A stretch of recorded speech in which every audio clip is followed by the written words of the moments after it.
राजधानी भुवनेश्वर एवं असुरक्षित दिनकू दिन बढ़ुची नारी निर्यातना दुष्कर्म चोरी और छिनताई एने बीजेडी एक प्रतिनिधि टीम भुवनेश्वर डीसीपी को भेटी फेराद होईछि। भुवनेश्वर मेयर सुलोचना दास भुवनेश्वर मध्य विधायक अनंत नारायण जेना नेतृत्व में 15 जणिया बीजेडी टीम डीसीपी को भेटी दाबीपत्र देइछन्ति।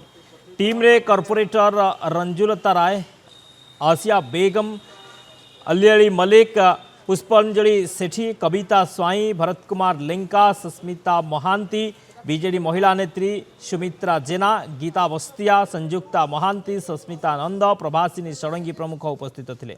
पुलिस पेट्रोलिंग कड़ाकड़ी करने सह चोरा निशा व्यवसायी उपरे कठोर कार्यानुष्ठान नेबाकू टीम दाबी करिछि। आगामी दिन में राजधानी रे एपरी घटना पुनरावृत्ति हेले राजरास्ता को ओह्लाइबाकू चेतावनी देइछि बीजेडी। आमर भुवनेश्वर राजधानी रे जो भाव में अराजकता व्यापी सेटा व्यापी व्यापी चली तार कौन प्रकार आ सीमा उल्लंघन कर चललानी।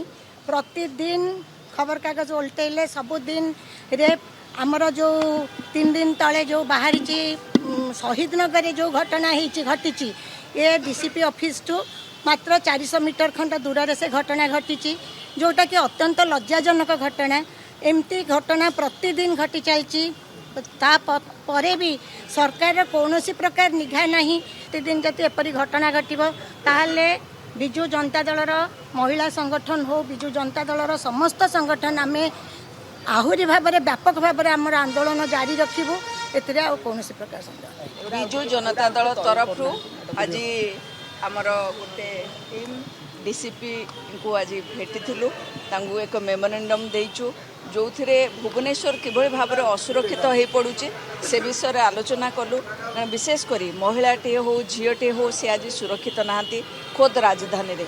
जदि राजधानी रे एभली होची ताहले गाँ कथा कौन कहबा। सबु जिनिस को किभली भाव में पुलिस टेकअप करिवो एवं पुणी नो डाउट से माने जो कथा आज कहले से कथा कहले जे लोक माने सुरक्षा होची आमर प्रायोरिटी।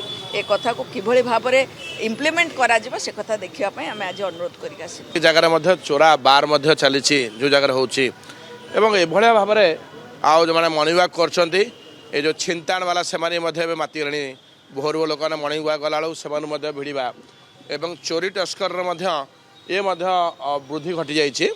से आम केमती सजग रे आलोचना करें। पीसीआर जो बुलूंट पीसीआर रे विशेषकर जो मैंने रिटायर्ड रोचन आर्मी लोक मैंने ता सहित आम आज आलोचना कहीचु जे गोटे कनसर्न थानार जो थाना अंचल जो पीसीआर रे से थानार जड़े रेस्पॉन्सिबल मैन माने हुए तो से हाबिलदार हूँ कि एएसआई हूँ जदि पीसीआर रे ताल अकाउंटेबिलिटी आउ बढ़ कारण ये जो पीसीआर रहा द्वारा अनेक जगह ठीक टाइम रे पहुँचुना उचित एक्शन हो पारना। जो मैंने यह सब कार्यक्रम कर एगेन्स्ट दृढ़ कार्यानुष्ठान हवा उचित।